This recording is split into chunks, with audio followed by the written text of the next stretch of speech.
Hi friends, இன்றைக்கி பார்த்தீங்கன்னா ஒரு வ்ளாக் தாங்க பார்க்க போகிறோம். ஸோ என்ன வ்ளாக்னு பார்த்தீங்கன்னா வழக்கம் போல தான். ஸோ இன்றைக்கி பார்த்தீங்கன்னா கிளைமேட் சூப்பராக இருந்துச்சு, செம்ம ஜாலியாகவும் இருந்துச்சு. நானும் குட்டீஸ் கூட செம்மையாக விளாண்டுட்டு இருந்தேன். ஸோ வீடியோக்குள்ளே போகிறதுக்கு முன்னாடி இன்னும் நம்ம சேனலை சப்ஸ்கிரைப் பண்ணலைன்னா சப்ஸ்கிரைப் பண்ணி வச்சுக்கோங்க. ஸோ நான் இன்றைக்கி என்னென்ன பண்ணுறேன், என்னென்னலாம் நடக்குது அப்படின்னு தான் நான் காட்ட போகிறேன். ஸோ வாங்க வீடியோக்குள்ளே போகலாம். ஸோ நானும் என்னோடய ஃப்ரெண்டும் காலையிலே கிளம்பியாச்சு. மணி பார்த்தீங்கன்னா 10 மணிக்கு மேலே ஆயிடுச்சு. எங்கே வந்திருக்கோன்னு பார்த்தீங்கன்னா தையல் கிளாஸ் தான் வந்திருக்கோம். ஸோ இன்றைக்கி பார்த்தீங்கன்னா அந்த அக்கா லேட்டாக தான் வந்தாங்க. வந்ததுன்னு பார்த்தீங்கன்னா நாங்கள் தான் ஃபஸ்ட் ஆளாக வந்து உட்காந்துருந்தோங்க. நானும் என்னோடய ஃப்ரெண்டு தான் உட்காந்துருந்தோம். அப்போ தான் கடையவே ஓப்பன் பண்ணிகிட்டு இருந்தாங்க.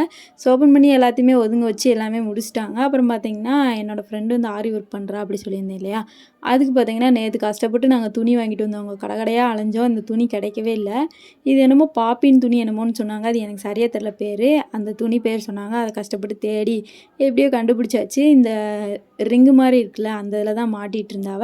ஸோ மாட்டி முடிச்சுட்டு நானும் தைக்கிற வேலைக்கு போயிட்டேன். இன்றைக்கி பார்த்தீங்கன்னா இந்த ஜிக்ஸாக் மாதிரி எனக்கு கோடு போட்டு கொடுத்துருந்தாங்க. அவங்க வந்து இந்த மாதிரி தான் தைக்கணும்னு சொல்லியிருந்தாங்க. அதுக்கடுத்து பார்த்திங்கன்னா நானும் தைக்கிறதுக்கு வந்துட்டேன்.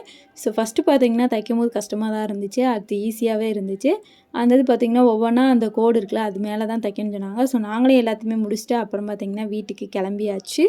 ஸோ மணி பார்த்திங்கன்னா 12 மணிக்கிட்ட ஆயிடுச்சு. அப்போயும் கிளைமேட் இப்படியே தான் இருந்துச்சு. இன்றைக்கி பார்த்திங்கன்னா கூலிங்காக தான் இருந்துச்சு. லைட்டாக தூத்தலும் விழுந்துக்கிட்டு இருந்துச்சு. நேற்று எங்கள் ஊரில் மழை பெஞ்சிக்கிட்டே தான் இருந்துச்சு.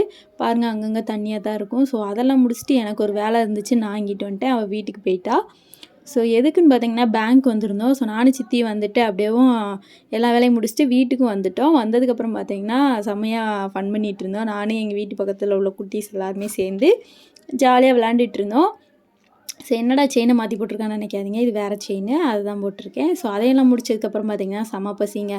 சரின்ட்டு என்ன வச்சுருக்காங்கன்னு பார்த்தீங்கன்னா இன்றைக்கி வெள்ளிக்கிழமை இல்லையா, அதனால் சாம்பார் தான். ஸோ அதுக்கு தொட்டுக்க பார்த்திங்கன்னா கேரட் பொரியல் வச்சுருந்தாங்க. சூப்பராக இருந்துச்சு. அதையும் சாப்பிட்டு முடிச்சுட்டு அப்புறம் பார்த்திங்கன்னா நொறுக்கு தீனி நமக்கு இதுதாங்க வேலை அப்படின்னு சொல்லிட்டு அதையும் சாப்பிட்டு முடிச்சுட்டு அப்புறம் ட்ரெஸ் எல்லாம் சேஞ்ச் பண்ணிவிட்டு அதுக்கடுத்து பார்த்திங்கன்னா மறுபடியும் உட்காந்து நாங்களும் விளாண்டுட்டு இருந்தோம். அவன் கண்ணடிச்சு இந்த மாதிரிலாம் விளாண்டுட்டு இருந்தான்.